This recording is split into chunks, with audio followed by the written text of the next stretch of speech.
This essay example, as well as thousands of others, is available in text format on our website for free and without registration. Simply Google Ivy Panda Free Essays.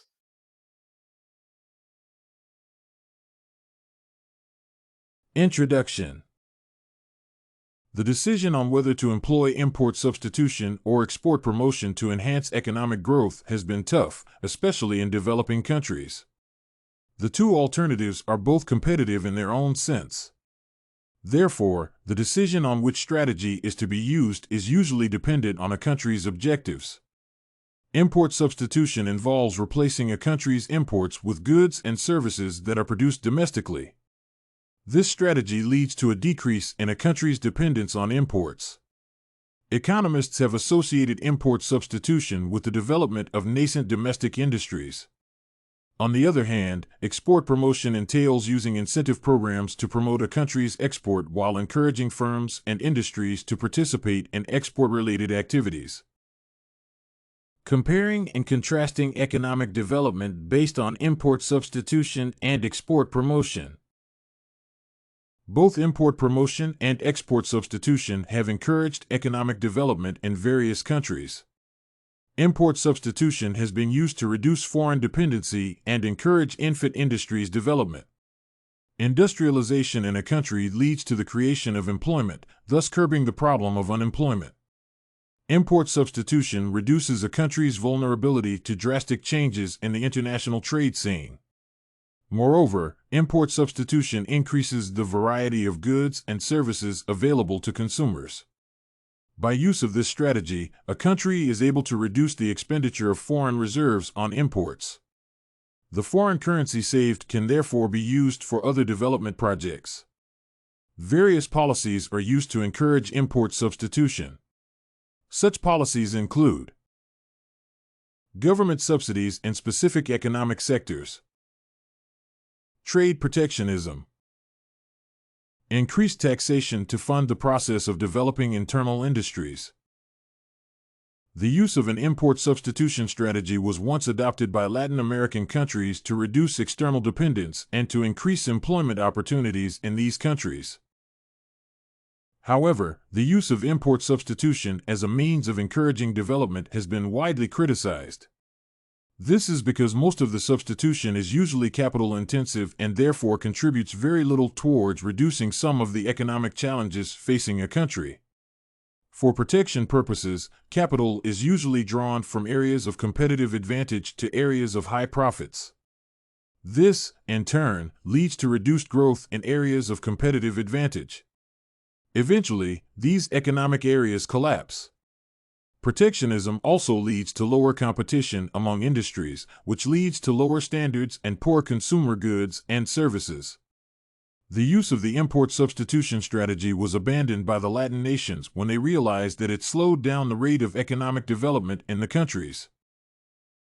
Export promotion has also been used to encourage economic development. Like the import substitution strategy, this strategy also emphasizes industrial development. The development of industries in this strategy is encouraged for the purpose of increasing export trade in a country.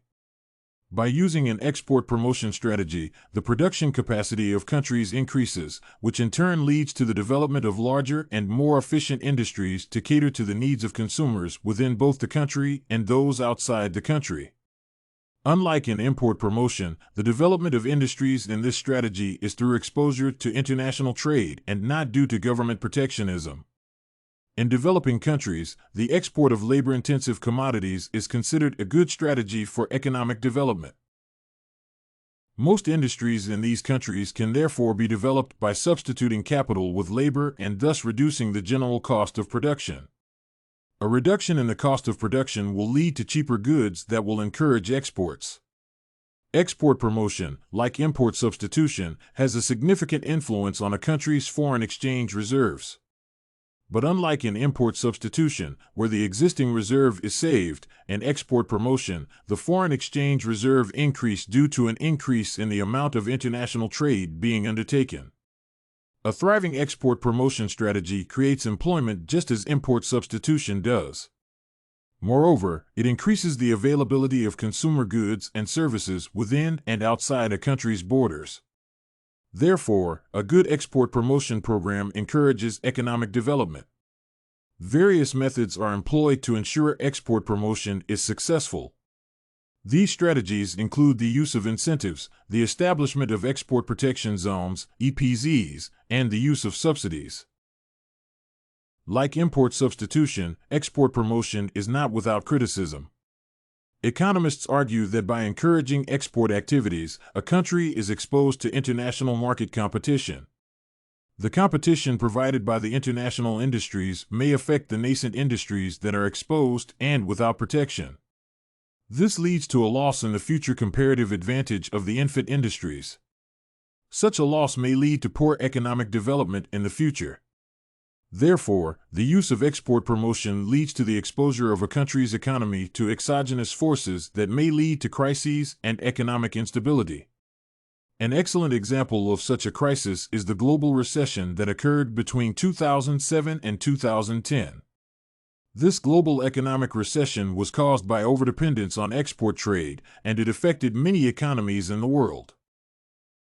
Conclusion: the use of either import substitution or export promotion to facilitate the economic development of a country has its merits and demerits.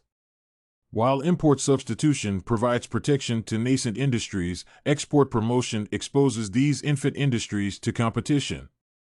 Both methods can be used to encourage industrial development, thus encouraging economic development. This essay on import substitution and export promotion comparison was written and submitted by a student just like you. The IvyPanda Samples database hosts thousands of works similar to this one on various subjects. Visit ivypanda.com to find what you are looking for, free of charge.